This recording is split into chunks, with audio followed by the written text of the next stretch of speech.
ವೇದಿಕೆ ಮೇಲೆ ಬರ್ತಿರೋದು ಒಬ್ಬ women entrepreneur, director Adukale Malathi Sharma ಮೇಡಮ್ಗೆ ಬರಲಿ ಚಪ್ಪಾಳೆ.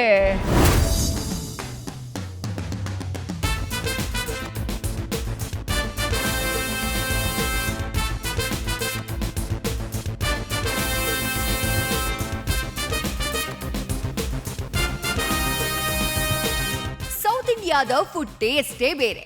ಪ್ರಾಚೀನ ಕಾಲದ ಆಹಾರವನ್ನ ಆಧುನಿಕ ಯುಗಕ್ಕೆ ಅದೇ ಟೇಸ್ಟ್ ನಲ್ಲಿ ಕೊಡುವುದರಲ್ಲಿ ಮುಂಚೂಣಿಯಲ್ಲಿರುವ ಸಂಸ್ಥೆ ಅಡುಕಲೆ. ಸೌತ್ ಇಂಡಿಯಾ ಆಹಾರವನ್ನ ಚಪ್ಪರಿಸಬೇಕು ಅಂದ್ರೆ Adukale is the best choice.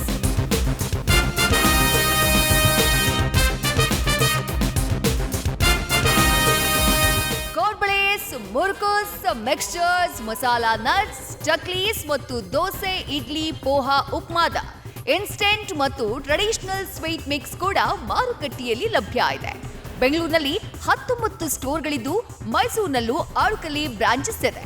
ಇದರ ಜೊತೆಗೆ ಆನ್ಲೈನ್ನಲ್ಲೂ ಆರ್ಡರ್ ಮಾಡಬಹುದು. 2009ರಲ್ಲಿ ಶುರುವಾದಂತಹ ಅಡುಕಲೆ ಕಡಿಮೆ ಸಮಯದಲ್ಲಿ ಜನರ ಹೃದಯ ಗೆದ್ದಿರುವುದು ನಿಜಕ್ಕೂ ಗಮನಾರ್ಹ ಸಾಧನೆ. ಸೌತ್ ಇಂಡಿಯಾ ಟೇಸ್ಟ್ ನ ಜೀವಂತವಾಗಿರಿಸಿ ಜನರ ಮೆಚ್ಚುಗೆ ಪಡೆದ ಅಡುಕಲೆಯ ಡೈರೆಕ್ಟರ್ ಮಾಲತಿ ಶರ್ಮಾ ಅವರು news first star of Karnataka ಪ್ರಶಸ್ತಿಗೆ ಭಾಜನರಾಗಿದ್ದಾರೆ.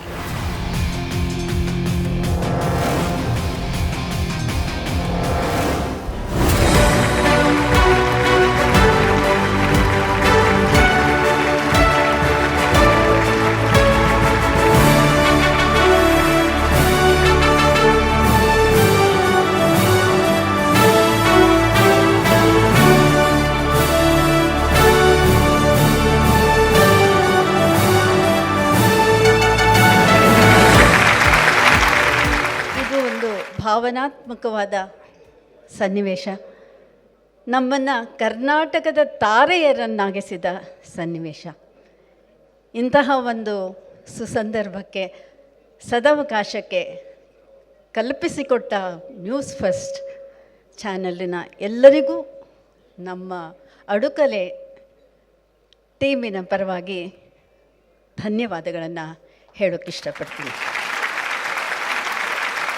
ನಮ್ಮದೊಂದು ಪುಟ್ಟ ಕಥೆ ಇದೆ, 2 ಮಾತಲ್ಲಿ ಅದನ್ನು ಹಂಚ್ಕೊಳ್ಬೇಕಿದ್ದರೆ, ನನ್ನ ಜೊತೆಯಲ್ಲಿ ಅಡುಕಲೆಯನ್ನು ಇಲ್ಲಿವರೆಗೂ ಕರ್ಕೊಂಡು ಬಂದಿರೋ ನನ್ನ ಕುಟುಂಬದ ಸದಸ್ಯರ ವಿಷಯ ಹೇಳದೇ ಇದ್ದರೆ ಇದು ಅಪೂರ್ಣ ಅನಿಸುತ್ತೆ. ಯಾಕೆಂದರೆ ನಾವು ಇವತ್ತು ಸ್ವೀಕಾರ ಮಾಡಿರೋವಂಥ ಈ ಅವಾರ್ಡು ನಮ್ಮೆಲ್ಲ ಸದಸ್ಯರಿಗೂ ತಲುಪಬೇಕು. ಯಾಕೆಂದರೆ ಟೀಮ್ ಇಲ್ಲದೆ ನಾವೇನೂ ಅಲ್ಲ.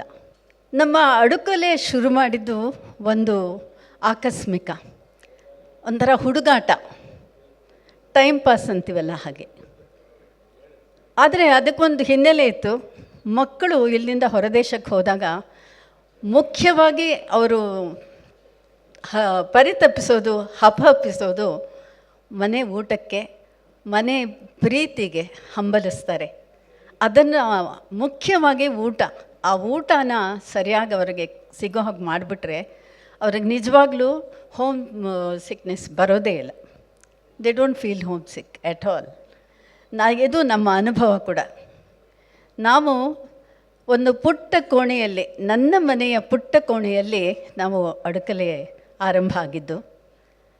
ಮಧ್ಯರಾತ್ರಿವರೆಗೂ ನಾನು, ನನ್ನ ತಮ್ಮ ರವೀಂದ್ರ, ತಮ್ಮನ ಹೆಂಡತಿ ನಾಗರತ್ನ ಮತ್ತು ನನ್ನ ಮನೆಯವರು ಸುಧೀಂದ್ರ ಶರ್ಮಾ, ನಾವು 4 ಜನ ಮಧ್ಯರಾತ್ರಿವರೆಗೂ ಕೆಲಸ ಮಾಡ್ತಿದ್ವಿ. ನಾವೆಲ್ಲ ಅಡುಕಲೆ ಶುರು ಮಾಡಿದಾಗ ಇದು ಈ ಒಂದು ಮಟ್ಟಕ್ಕೆ ಬರುತ್ತೆ ಅಂತ ಖಂಡಿತ ಕಲ್ಪಿಸ್ಕೊಂಡೇ ಇರಲಿಲ್ಲ. ಆದರೆ ಇವತ್ತಾಗಿದೆ. ಅದಕ್ಕೆ ಕಾರಣ ಪ್ರಾಮಾಣಿಕತೆ, ಪ್ರಯತ್ನ, ಪರಿಶ್ರಮ. ಇದು 3 ಇದ್ದರೆ age is not the limit. ಯಾವ ಏಜಲ್ಲೂ ಕೂಡ ನೀವು ಒಂದು ಸಂಸ್ಥೆಯನ್ನು ಕಟ್ಟಬಹುದು ಅನ್ನೋಕ್ಕೆ ನಾವೇ ಉದಾಹರಣೆ. ಅಡುಕಲೆ ಶುರುವಾದಾಗ ನಮ್ಮೆಲ್ಲರಿಗೂ 50+. ಇಂಥ ಒಂದು ಸಂದರ್ಭದಲ್ಲಿ ಅಡುಕಲೆ ಇವತ್ತು ಇಂದು ಗ್ಲೋಬಲ್ ಲೆವೆಲಲ್ಲಿ ಅಡುಕಲೆಯ ಮನೆ ಮಾತಾಗಿದೆ ಅಂದರೆ ಅದಕ್ಕೆ ಕಾರಣ ನಮ್ಮೆಲ್ಲರ ಪರಿಶ್ರಮ, ನಮಗೆ ಕೊಟ್ಟ ನಿಮ್ಮಂತಹ ಸಜ್ಜನರ ಸಪೋರ್ಟ್ ಇದನ್ನು ಹೇಳಕ್ಕೆ ನಂಗೆ ತುಂಬ ಖುಷಿ ಅನಿಸುತ್ತೆ. ಇಂತಹ ವೇದಿಕೆಯ ಮೇಲೆ ನನಗೆ ನಿಂತ್ಕೊಂಡು ಒಂದೆರಡು ಮಾತಾಡೋಕ್ಕೆ ನೀವೆಲ್ಲ ಅವಕಾಶ ಮಾಡಿಕೊಟ್ರಿ. ನ್ಯೂಸ್ ಫಸ್ಟ್ ಚಾನೆಲ್ ತುಂಬ ಒಳ್ಳೆ ಕೆಲಸ ಮಾಡಿದೆ. ತಾರೆಯರನ್ನಾಗಿಸುವ ಈ ಕಾರ್ಯಕ್ರಮದಲ್ಲಿ ನಾವೆಲ್ಲ ಕೈ ಜೋಡಿಸೋಣ. ಎಲ್ರಿಗೂ ನಮಸ್ಕಾರ.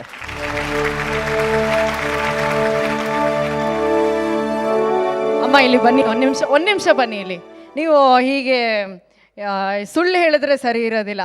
ನೀವು ಏನಂದ್ರಿ, ನಾವೆಲ್ಲರೂ 50+ ಅಂತ. Does she look like that? ಅವ್ರ ಮಾತಲ್ಲಾಗಿರಲಿ, ಅವರ ಲುಕ್ಕಲ್ಲಾಗಿರಲಿ, ಐ ಥಿಂಕ್ ಅವರ ಸಾಧನೆಗೆ ನಾವೆಲ್ಲರೂ ಜೋರಾದ ಚಪ್ಪಾಳೆ ಬರಬೇಕು. ಅಂದರೆ ಪ್ರತಿಯೊಬ್ಬರಿಗೂ, ಅದರಲ್ಲೂ ಇವರಿಗೆ ಇನ್ನೂ ಹೆಚ್ಚು, ಯಾಕಂದರೆ ಇವರು ನಮ್ಮೆಲ್ಲರಿಗೂ ಮಾದರಿಯಾಗಿದ್ದಾರೆ. Thank you madam. You look sweet 16. ಎಷ್ಟು ನಿಮ್ಮ ಏಜ್ ಹೇಳಿ ನಮಗೆ ಗೊತ್ತಾಗಿಲ್ಲ, ನೀವೇ ಗೆಸ್ ಮಾಡಿ. 50, 60, 70 ಏನು ಬೇಕಾದ್ರೂ ಅನ್ಕೋಬೋದು. ನಮ್ಮ ಉತ್ಸಾಹ ಮಾತ್ರ, ಮನಸ್ಸು ಮಾತ್ರ ಸದಾ 16ರ ಹರೆಯದಲ್ಲಿರುತ್ತೆ. ಸ್ವೀಟ್ 16 ನೀವು ಕರೆಕ್ಟಾಗಿ ಹೇಳಿದ್ರೆ, ಮನಸ್ಸು ಸದಾ ಸ್ವೀಟ್ 16. How sweet. ಕಂಗ್ರ್ಯಾಚುಲೇಷನ್ಸ್ ಮೇಡಮ್. ಥ್ಯಾಂಕ್ ಯು, ಧನ್ಯವಾದ. Thank you so much.